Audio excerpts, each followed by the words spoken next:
ಚಳ್ಳಕೆರೆಯಲ್ಲಿ CITU ಕಾರ್ಮಿಕ ಸಂಘಗಳ ಒಕ್ಕೂಟದ ವತಿಯಿಂದ ಎಪಿಎಂಸಿ ಯಾರ್ಡ್ ಶ್ರಮಿಕರ ಭವನದಲ್ಲಿ 140ನೇ ಕಾರ್ಮಿಕರ ಮೇ ದಿನಾಚರಣೆ ಧ್ವಜಾರೋಹಣವನ್ನು ಸಿಐಟಿಯು ತಾಲೂಕು ಅಧ್ಯಕ್ಷರಾದ ಟಿ ನಿಂಗಣ್ಣನವರು ಉದ್ಘಾಟಿಸಿದರು.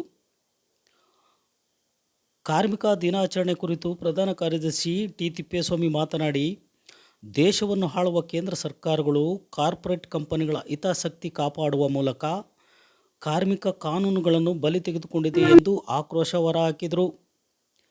1990ರಲ್ಲಿ ಕಾಂಗ್ರೆಸ್ ಸರ್ಕಾರ ಉದಾರೀಕರಣ, ಖಾಸಗೀಕರಣ, ಜಾಗತೀಕರಣ ಎಂಬ ನೀತಿಗಳನ್ನು ಜಾರಿಗೆ ತಂದು ಖಾಸಗೀಕರಣಕ್ಕೆ ನಾಂದಿ ಹಾಡಿತ್ತು.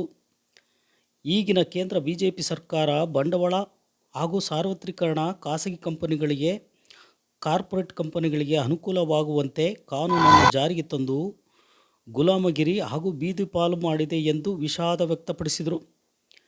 ನಂತರ ಕಾರ್ಮಿಕ ಸಂಘಗಳ ಕಾರ್ಮಿಕರು ಪ್ರಮುಖ ಬೀದಿಗೆಯಲ್ಲಿ ಮೆರವಣಿಗೆ ಮಾಡಿದರು. ಕಾರ್ಮಿಕ ದಿನಾಚರಣೆಯ ಸಭಾ ಕಾರ್ಯಕ್ರಮವನ್ನು ಚಳ್ಳಕೆರೆ ನಗರದ ವಾಲ್ಮೀಕಿ ಕಲ್ಯಾಣ ಮಂಟಪದಲ್ಲಿ ಜರುಗಿತ್ತು. ಈ ಕಾರ್ಯಕ್ರಮಕ್ಕೆ ಕ್ಷೇತ್ರದ ಶಾಸಕರಾದ ಟಿ ರಘುಮೂರ್ತಿ ಭಾಗವಹಿಸಿ ಮಾತನಾಡಿದರು. ರಾಜ್ಯ ಸರ್ಕಾರ ಕಾರ್ಮಿಕರ ಕಲ್ಯಾಣಕ್ಕಾಗಿ ಹಲವಾರು ಯೋಜನೆಗಳನ್ನು ಜಾರಿಗೆ ತಂದಿದ್ದು, ಶ್ರಮಿಕರ ಪರವಾಗಿ ಅವರ ಅಭಿವೃದ್ಧಿಗಾಗಿ ಹಾಗೂ ಶ್ರಮಿಕರ ಮಕ್ಕಳ ವಿದ್ಯಾಭ್ಯಾಸಕ್ಕಾಗಿ ವಸತಿ ಶಾಲೆ ತೆರೆಯಲು ಈಗಾಗಲೇ ಅನುಮೋದನೆ ದೊರಕಿದ್ದು, ಪರಶಂಪುರ ಹೋಬಳಿಯಲ್ಲಿ ಕಾರ್ಮಿಕ ಮಕ್ಕಳಿಗಾಗಿ ಶಾಲಾ ನಿರ್ಮಾಣಕ್ಕೆ ಕ್ರಮ ವಹಿಸಲಾಗುವುದು ಎಂದು ಹೇಳಿದರು.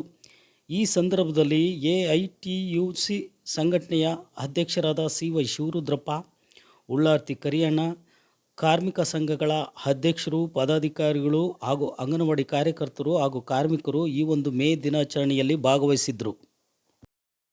ಕಿರಿಚಿ ಬರೆಯುವಂತ ಕೆಲಸವನ್ನ ಕೇಂದ್ರ ಸರ್ಕಾರ ಮತ್ತು ರಾಜ್ಯ ಸರ್ಕಾರ ಕೂಡ ಮಾಡ್ತಿದೆ. ಇವತ್ತು ನಾವೇನ್ ಹೇಳ್ತಿದ್ವಿ ಅಂದ್ರೆ, ಈ ಮೀಸಲಾತಿ ಬಗ್ಗೆ, ಆ ಮೀಸಲಾತಿಯನ್ನ ಜನರ ಆಧಾರದ ಮೇಲೆ ಆ ಒಳ ಮೀಸಲಾತಿಯನ್ನ ಜಾರಿ ಮಾಡಬೇಕು. ಅದು ಎಸ್ಟಿ ಆಗಿರ್ಬೋದು, ಎಸ್ಸಿಗಳಾಗಿರ್ಬೋದು, ಯಾರೇ ಆಗಿರ್ಬೋದು, ಆ ಒಳ ಮೀಸಲಾತಿಯನ್ನು ಜಾರಿ ಮಾಡಿ ಇವತ್ತು ಎಸ್ಸಿಗೆ 17% ಜಾರಿ ಮಾಡಬೇಕು, ಎಸ್ಟಿಗೆ 7% ಜಾರಿ ಮಾಡ್ಬೇಕಂತ ನಾವು ಈ ಹಿಂದೆ ಡಿಸಿ ಅವ್ರಿಗೂ ಮತ್ತು ರಾಜ್ಯ ಸರ್ಕಾರಕ್ಕೂ ನಾವು ಮನವಿಗಳನ್ನು ಸಲ್ಲಿಸ್ತಾ ಬಂದಿದ್ದೀವಿ.